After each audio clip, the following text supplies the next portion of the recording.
दोस्तों नमस्कार। हमने इतिहास में सुना था और पढ़ा भी था कि जब रोम जल रहा था तब नीरो बंसी बजा रहा था।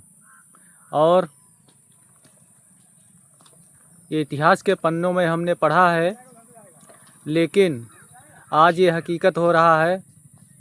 भारत देश पूरी तरह जल रहा है।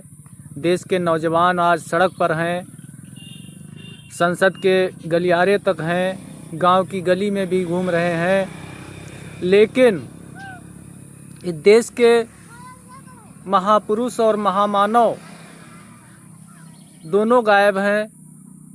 पता नहीं किस जगह पर ये लोग बैठे हुए हैं। आज देश के हालात जिस प्रकार बिगड़े हुए हैं, ये महामानव जो अपना को कभी कभी विष्णु का अवतार भी मान लेते हैं, संसद में जाने के लिए इनके पास इस समय नहीं है। केवल मानसून सत्र के 2 दिन बचे हुए हैं और संसद भी समापन की ओर है, लेकिन कोई भी कार्रवाई, जिनको चाणक्य की नीति कहा जाता है, चाणक्य की नीति चलने वाले रंगाबिल्ला या चंडाल चौकड़ी कहा जाए, सभी गायब रहते हैं। विपक्ष के सांसद मांग भी करते हैं कि आप आइए, संसद में हम लोग आपसे कुछ मांग रखना चाहते हैं। जंतर मंतर पर हुए बम ब्लास्ट के कारण और जो गोलियां चलाई गई हैं, जो बच्चे घायल हुए हैं, उनसे जवाब आप दीजिए। किसने आदेश किया है?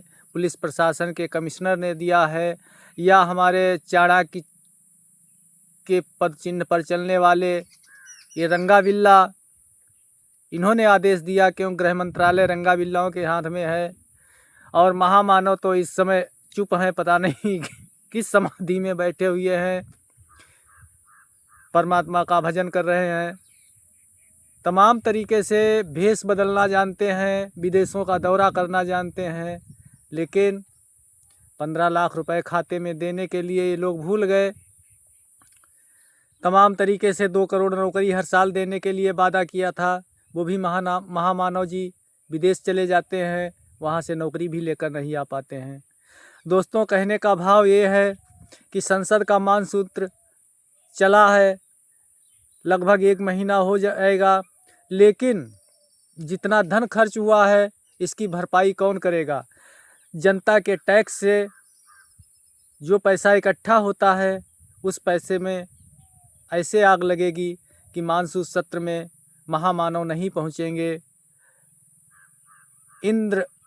राजा इंद्र नहीं पहुँचेंगे, उस गद्दी पर बैठेंगे, तो विपक्ष उनसे क्या मांग करेगा और देश की जनता उनसे क्या भावना रखेगी? आज महामानव गायब हैं, रंगाबिल्ला भी गायब हैं, गृह मंत्री जी जो चाणक्य की नीति चलते हैं वो भी नहीं अपना जवाब देने को तैयार हैं। तो मैं इन मनुवादियों से कहना चाहता हूँ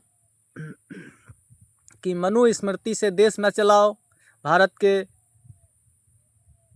बौद्ध सत्य बाबा साहब भीमराव अंबेडकर जो संविधान आप लोगों को दिया है, उस संविधान से देश चलाइए और गरीबों का भी शोषण होने से बचाइए। और जिन बहन बेटियों की बलात्कार करके सरेआम रोड पर फेंक दिया जाता है, उनकी कोई सुनने वाला नहीं है। क्षेत्र की पुलिस प्रशासन से लेकर थाना हो, चाहे एसपी हो, डीएसपी हो, कहीं भी उनकी नहीं सुनी जाती है।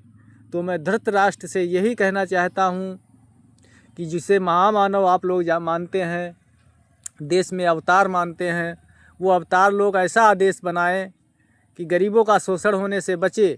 हम रील के माध्यम से देखते रहते हैं, 8 अगस्त की घटना है, गोरखपुर में सरेआम तलवार से वार करता रहा लड़का और उनको मौत के घाट उतार दिया। और आज जब वीडियो वायरल हुई तब पुलिस एक्शन में आई। मेरे दोस्तों, ये महामानव या कोई योगी सन्यासी प्रदेश की कुर्सी पर बैठता है तो यार उसको सिवाय माला फेरने के अलावा राजनीति करनी नहीं आती है, लेकिन लोगों को अच्छा लगता है, उसी का परिणाम हमें आपको मिल रहा है। कोई भरी जनता के अंदर कत्ल हो रहे, गर्दन काट के फेंकी जा रही, और महामानव कह रहे देश में विकास हो रहा, कानून व्यवस्था दुरुस्त है, चुस्त है और बहुत अच्छी चल रही है। इनको ये रील के माध्यम से दिखाई नहीं देता है। तो मैं कहना चाहता हूँ योगी जी, आप बुलडोज़र चलाने के लिए बहुत जल्दी तैयार होते हो, लेकिन पुलिस के प्रशासनिक अधिकारियों को आप कब ट्रेनिंग देंगे कि जाइए अपने गांव-गांव जाइए और लोगों में एक संदेश दीजिए कि कहीं पे क्रांति नहीं होनी चाहिए, कहीं पे खून खराबा नहीं होना चाहिए। अगर होता है तो उसके लिए कड़ी कानून आपके लिए काम करेगी। ऐसे लोगों को आप बैठाल देते हो, वो वहीं ऑफिस तक बस सीमित रह जाते हैं और वेतन फ्री में लेते हैं, काम करने के लिए लोगों से पैसे लेते हैं। अगर कोई किसान मजदूर गरीब आदमी ऑफिस में जाता है काम कराने के लिए तो उसके लिए पैसे देने पड़ते हैं और वेतन जो है खाली ऑफिस में बैठने के लिए दिया जाता है। बताइए, दो दो प्रकार की कमाई इन सरकारी अफसरों की होती है, कर्मचारियों की होती है और प्रशासन में शिकायत भी पहुंचती है, लेकिन प्रशासन किसी भी प्रकार की जांच नहीं कराने को तैयार होता है। दोस्तों, मेरा कहना है उन बहन बेटियों से, आप भी संभल के चलो। और ये गुंडे मवाली पाले जाते हैं सत्ता के संरक्षण में और इनसे ही कार्य कराया जाता है। मेरे दोस्तों, एक कहावत किसी बहन ने कहा था विधानसभा के अंदर कि जिधर देखो उधर हवस के जल्लाद बैठे हैं, जिधर देखो उधर हवस के जल्लाद बैठे हैं और संभाल कर रखना अपनी फूल सी बेटियों को, आज राज चलाने वाले बे औलाद बैठे हैं। शासन और प्रशासन की गद्दी पर बैठे हुए बे औलाद हैं। दोस्तों, बात सत्य है, अगर इनकी कोई औलाद के साथ कुछ होता है तो कानून भी एक्शन में आता है, प्रशासनिक अधिकारी भी एक्शन में होकर न्याय दिलाने का काम करते हैं। लेकिन हमारे बहन बेटियों के साथ, गरीबों के साथ जो शोषण होता है इनको दिखता नहीं है। मैं तो कहता हूँ धृतराष्ट्र अंधा था, द्रौपदी का चीरहरण हो रहा था, उसको दिखा नहीं, लेकिन किसी ने बताया था, चाहे संजय ने बताया हो या किसी ने बताया हो, वो इतिहास के पन्नों में है। लेकिन हमारे धृतराष्ट्र उत्तर प्रदेश की वरिष्ठ गद्दी पर बैठे हुए या देश की संसद के अंदर बैठे हुए आंखें होते हुए भी अंधे हैं। इनको रील बनाने के लिए समय मिलता है, लेकिन रील देखने के लिए समय नहीं मिलता है। जिस प्रकार लोगों की गर्दनें काटी जा रही हैं, ये कैसा कानून है, कैसा देश में राज चल रहा है। आज के पहले ऐसा नहीं होता था, इक्का दुक्का होते होंगे, लेकिन आज तो जौन समय पर देखो रील में कहीं किसी लड़की का प्राइवेट पार्ट काट दिया जाता, किसी लड़के की गर्दन काट दी जाती है, किसी को मामलीची के माध्यम से हिंदू मुस्लिम बनाकर उसके मार दिया जाता है। तो दोस्तों, कहने का भाव है आप लोग सुधरिए और प्रशासन के रंगा बिल्लाओं को हटाइए और एक ही नारा दीजिए, चल सन्यासी मंदिर को, और दूसरा नारा कि कपड़ा रंगायो मनुना रंगायो योगी,